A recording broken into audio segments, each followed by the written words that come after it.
The little bell above the What's wrong? grocery I can store see it door in your jingled face. just as I'm Mark shifted fine, his sleeping really. toddler No, you're higher not. on his Talk to shoulder. me. Lily's cheek was pressed against his jacket, her breath warm and steady, a small island of peace in the middle of his exhaustion. It had been a long day, another long day, and all he wanted was to grab milk, bread, and something cheap for dinner before getting home to help his older son with homework. That was when he noticed the cashier's hands shaking. Not a little tremble. Not the kind that came from too much coffee. Her hands shook so badly that the coins rattled against the counter as she tried to count change for the customer ahead of him. Her fingers were pale, her knuckles tight, as if she were holding herself together by force alone. Mark frowned, watching her bite her lip and take a shaky breath before sliding the receipt across the counter with an apologetic smile. "Sorry," she whispered to the customer. "I'm just sorry." When it was Mark's turn, he placed his few items on the belt and waited. The cashier, her name tag read Emily, reached for the scanner, and her hands shook again. Lily stirred on Mark's shoulder, letting out a soft sigh. Emily glanced at the sleeping child, and for a brief moment, something in her expression softened before fear rushed back in like a tide. Mark didn't know why he asked. Maybe it was the way her shoulders were hunched, like she expected to be yelled at. Maybe it was because he'd learned, the hard way, that pain often hides in plain sight. He cleared his throat gently. "Hey," he said quietly, not wanting to draw attention. "I don't mean to be rude, but, are you okay? Your hands are shaking." Emily froze. Her eyes flicked to the line behind him, then back to Mark. For a second, it looked like she might brush him off with a forced laugh. Instead, her lips parted, and nothing came out. Her eyes filled with tears she seemed desperate to hold back. "I'm sorry," she said again, voice barely above a whisper. "I didn't mean to mess up." "You didn't," Mark said quickly. "Really? Take your time." She swallowed hard, and then, in a voice so quiet it felt like a secret, she said, "I'm scared." That single word hit him harder than he expected. "Of what?" he asked, softly. Emily looked at Lily again, then at the half-empty store, and finally back at Mark. Her hands were still shaking, but she rested them flat on the counter, like grounding herself. "Of going home," she said. Mark felt something tighten in his chest. He didn't push. He didn't rush her. He just nodded, letting her know he was listening. "I just left," she continued, words tumbling out now. "This morning. I packed a bag while he was asleep. I didn't even know if I'd make it out the door. I slept in my car last night." Her voice cracked. "I haven't slept properly in months." The sounds of the store seemed to fade, the hum of the fridge, the rustle of bags, the distant chatter. All Mark could hear was the quiet terror in her voice. "I keep shaking," Emily said. "I can't stop. Every loud noise, every angry face. I feel like he's right behind me."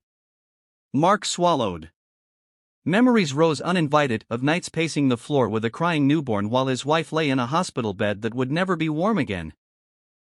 Of fear that sat in his bones for years afterward, the constant question of whether he was enough. Pain recognized pain. "I'm a single dad," he said finally. "Lost my wife 3 years ago." Emily's eyes widened, not with pity, but with something like understanding. "I'm sorry," she whispered. "Thank you," he replied. "I know that feeling. The one where your whole body doesn't feel safe anymore." Her tears spilled then, sliding down her cheeks as she nodded. She turned away quickly, embarrassed, wiping her face with the sleeve of her uniform. "I didn't mean to cry," she said. I didn't think anyone would notice." Mark smiled gently. "Sometimes noticing is the most important thing." She scanned his items slowly, carefully, her hands still trembling but steadier now. When she reached the total, Mark handed her his card. As she processed the payment, he shifted Lily again, wincing as his shoulder protested. "She's beautiful," Emily said, nodding toward the child. "Thank you," Mark said. "She's my anchor." Emily hesitated, then asked, "How do you do it? Alone?" Mark chuckled softly, not out of humor, but honesty. Some days, I don't think I am doing it. I think I'm just surviving. But then my kids smile, or they need me, and I remember why I keep going.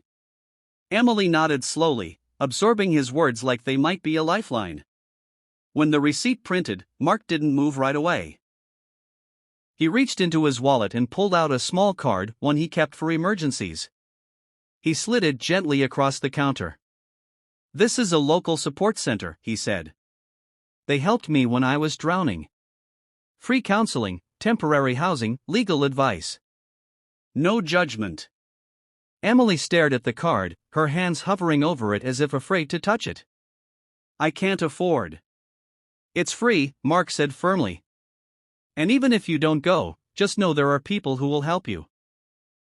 You don't have to do this alone." She picked up the card, clutching it tightly. "Thank you," she whispered, her voice shaking more than her hands now. "You have no idea what this means." Mark smiled, but his eyes were wet. "Actually," he said softly, "I think I do." As he turned to leave, Emily called out to him. "Sir?" He looked back. "Thank you for asking," she said. "No one's asked me that before." Mark nodded once, not trusting his voice, and walked out into the evening air. The sky was streaked with orange and purple, the kind of sunset that felt like a promise. Lily stirred, blinking up at him, and smiled. He kissed her forehead, his heart full in a way that surprised him. Weeks passed. Mark returned to the store one afternoon with both kids in tow, Lily perched on his hip, his son Jacob pushing the cart like it was the most important job in the world. As they approached the checkout, Mark noticed Emily again. But this time, her hands weren't shaking. She stood taller. Her eyes were brighter. When she saw Mark, her face lit up with a smile so wide it made his chest ache. "Hey," she said, ringing up his items with confidence. "I went to the center." Mark felt a rush of relief he hadn't known he was carrying. "Yeah?" She nodded. "They helped me find a safe place. I'm starting therapy next week. I'm not scared all the time anymore." "That's incredible," Mark said, truly meaning it. Emily glanced at the kids, then back at him. "You changed my life," she said quietly. Mark shook his head. "You changed your own life. I just asked a question." She smiled, and for the first time, it wasn't fragile. It was strong. As Mark walked out of the store that day, he realized something profound. Sometimes, the smallest moments, the quiet questions, the gentle concern, can become turning points.